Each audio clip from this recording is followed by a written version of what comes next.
Enquanto a Alemanha fervilhava com debates filosóficos abstratos, um jovem intelectual era expulso da França por suas atividades revolucionárias. Em fevereiro de 1845, Marx chegava a Bruxelas, iniciando um exílio que se tornaria o lugar onde forjaria, junto com Engels, uma revolução no pensamento. Por que Bruxelas? E por que essa mudança geográfica seria crucial para a criação da ideologia alemã? Eu sou o professor Marlon e esse é o quarto vídeo da nossa série sobre a obra A Ideologia Alemã, e eu te convido.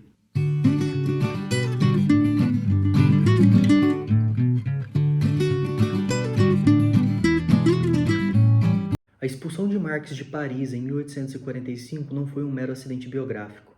Ela refletiu o temor dos governos europeus ante o crescimento do movimento socialista internacional. A Bélgica, sob o rei Leopoldo I, oferecia relativa liberdade política. Desde que os exilados não se envolvessem com a política local, estava tudo bem pronunciar suas questões a respeito da política internacional. Essa condição paradoxal criou um ambiente perfeito para o trabalho teórico intenso de Marx e Engels. Em Bruxelas, Marx encontrou três elementos cruciais. Primeiro, uma comunidade de exilados políticos alemães que incluía socialistas, comunistas e radicais de todas as tendências. Segundo, a proximidade com a Inglaterra industrializada que permitia a Engels trazer notícias frescas do movimento operário mais avançado da Europa.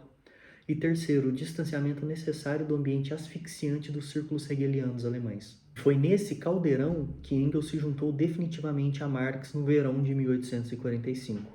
A cidade se transformou no que podemos chamar de primeiro centro internacional do socialismo científico, onde as ideias podiam ser testadas no debate vivo com representantes de todas as correntes revolucionárias da época. Para entender a necessidade de a ideologia alemã, precisamos conhecer os três principais adversários que Marx e Engels precisavam combater. Primeiro, Feuerbach, segundo, Bauer e terceiro, Stirner. Cada um representava um desvio específico que impediu o desenvolvimento de uma teoria revolucionária consequente. Vamos começar por Feuerbach, que a gente já falou dele aqui. Seu grande mérito havia sido inverter Hegel, mostrando que não era Deus quem criara o homem, mas o homem quem criara Deus. Porém, seu materialismo parava aí. Feuerbach via o homem como um ser genérico, abstrato, determinado por sua natureza biológica. Para Marx, isso é insuficiente. O homem concreto é determinado por suas relações sociais de produção, não por uma essência natural imutável. Já Bruno Bauer representava o oposto, o idealismo levado às últimas consequências. Para Bauer e seus seguidores, a verdadeira revolução acontecia no plano das ideias. A crítica pura, um exercício filosófico radical, bastaria para transformar a realidade. Marx via nisso uma forma de narcisismo intelectual. Os jovens hegelianos acreditavam que a história girava em torno de suas discussões acadêmicas, enquanto o verdadeiro drama histórico se desenrolava nas fábricas e nos campos. O caso mais extremo era Max Stirner. Em seu livro O Único e Sua Propriedade, Stirner levava o individualismo ao paroxismo. Para ele, todas as ideias, Deus, Estado, humanidade, moral, justiça, amor, eram apenas fantasmas que oprimiam o indivíduo. E a única libertação possível seria através de um egoísmo radical. Para Marx e Engels, isso representava a dissolução completa do socialismo em puro niilismo burguês. Então, por que dedicar centenas de páginas a refutar esses pensadores? A resposta está no que eles tinham em comum. Todos, mesmo que de formas diferentes, impediam a compreensão das verdadeiras determinantes materiais da história. Feuerbach parava no homem biológico, ignorando o homem social. Bauer acreditava que as ideias moviam o mundo, ignorando que as ideias são produtos das condições materiais.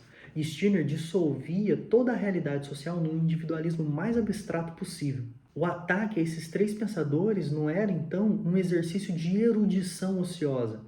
Era a condição necessária para limpar o terreno onde se construiria o materialismo histórico. Cada refutação era, ao mesmo tempo, uma afirmação positiva. Contra Feuerbach, afirmavam que a essência humana é o conjunto das relações sociais. Contra Bauer, que as ideias dominantes são as ideias da classe dominante. E contra Stirner, que o indivíduo isolado é uma abstração. Nós só existimos em rede de relações sociais concretas. E essa polêmica tripla permitia a Marx e Engels definir por contraste sua própria posição. Nem materialismo contemplativo, como dizia Feuerbach, nem idealismo arrogante, como dizia Bauer, e nem o individualismo nihilista, como defendia Stirner, mas materialismo prático, histórico e revolucionário. Em Bruxelas, todas essas linhas de pensamento convergiam. A experiência prática de Engels com o movimento operário inglês dava concretude às elaborações teóricas de Marx. As discussões com os exilados alemães testavam a solidez dos argumentos. A relativa liberdade belga permitiu o desenvolvimento sistemático de ideias que na Alemanha ou na França seriam imediatamente censuradas. Foi nesse ambiente único que, entre 1845 e 1846, Marx e Engels trabalharam febrilmente no manuscrito da ideologia alemã. O livro não era concebido como um trabalho acadêmico, mas como uma declaração de guerra contra as ilusões ideológicas que paralisavam e que atrapalhavam o movimento revolucionário. A estrutura da obra reflete essa estratégia combativa. Uma introdução geral seguida de 3 sessões de polêmica contra Feuerbach, contra Bauer e contra Stirner, e uma crítica final ao verdadeiro socialismo alemão. Cada refutação era um passo na construção da nova teoria. Quando o manuscrito ficou pronto no final de 1846, os autores enfrentaram uma ironia da história. Ninguém queria publicar esse livro. Os editores alemães recusavam-se a investir numa obra tão volumosa e polêmica. Marx e Engels reagiram com uma atitude que revela seu método. Preferiram abandonar o manuscrito à crítica roedora dos ratos a comprometer o seu conteúdo essencial.